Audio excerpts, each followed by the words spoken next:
100% ഈ ചേച്ചിയോട് ഞാൻ യോജിക്കുന്നു. ചില ആളുകൾക്കെങ്കിലും ഇതൊരു നല്ല ഉപദേശമായിരിക്കും. എല്ലാവരും അല്ല, ചില ആളുകൾക്കെങ്കിലും. നിങ്ങൾ മിസ് ചെയ്യരുത്.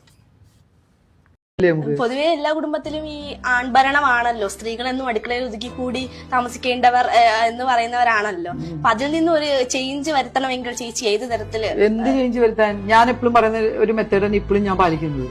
ആണുങ്ങൾ എന്ന് പറഞ്ഞാൽ ഏത് പുരുഷനായിക്കോട്ടെ, സ്ത്രീകൾ ഒരു പടി താഴെ നിൽക്കണം, നിന്നേ പറ്റൂ. എന്റെ അഭിപ്രായമാണ്, എന്റെ പേഴ്സണൽ. എന്ത് ഫെമിനിസ്റ്റ്? അതൊക്കെ അവരുടെ ലൈഫ് എടുത്ത് നോക്കുക എന്താ സംഭവിച്ചിട്ടുണ്ടാവുമെന്ന്. ഞാനിപ്പോഴും ഇത്രയും വർഷമായിട്ട് എന്റെ 15 വയസ്സ് മോനെ എന്റെ കുടുംബത്തിൽ നിൽക്കുന്ന ആളാ. ഒരിത്തിരി താന്നു കൊടുത്തു ഒന്നും സംഭവിക്കാൻ പോകുന്നില്ല. സ്നേഹം കൊടുത്ത് സ്നേഹം വാങ്ങാം. അത് ഇത്തിരി ഇപ്പൊ അങ്ങനെ മോളേക്കാണ്ട് കയറി നമുക്ക് എന്ത് കിട്ടാൻ? ഒന്നുമില്ല.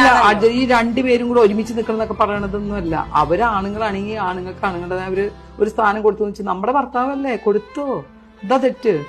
എനിക്ക് ആ ഭാഗത്തിനോട് ഞാൻ യോജിക്കുന്നതാണ്. ഞാൻ എപ്പോഴും പറയാറുണ്ട്, ഞാൻ അതിൽ നിന്ന് ഒരു വിട്ടുവീഴ്ചയ്ക്കും തയ്യാറില്ല. എത്ര വലിയ ലേഡീസ് വന്നാലും ഞാൻ പറയും.